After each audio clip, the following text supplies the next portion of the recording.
జై శ్రీరామ్. గీతా జయంతి సందర్భంగా ప్రతి ఒక్కరూ కూడా భగవద్గీతను పారాయణ చేయాలి. ప్రపంచంలో ఎన్నో గ్రంథాలు ఉన్నప్పటికీ కూడా మహాభారతం విశేషమైనటువంటిది. మహాభారతములో భగవద్గీత ఇంకా విశేషమైనటువంటిది.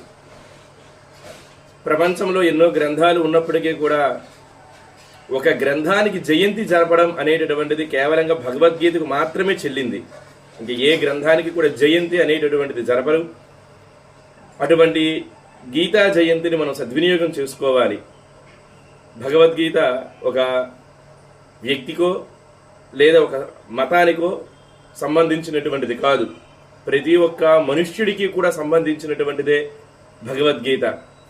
కాబట్టి అటువంటి భగవద్గీతని ప్రతి ఒక్క మనుష్యుడు కూడా అర్థం చేసుకుని ఆచరణలో పెట్టి మానవ జీవితాన్ని సద్వినియోగం చేసుకుందాం. భగవద్గీత కించద్గీత గంగాజలవ కణికాపీత.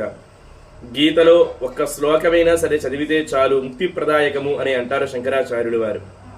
కాబట్టి సద్వినియోగం చేసుకుందాం, భగవంతుని యొక్క ఆశీస్సులు పొందుదాం.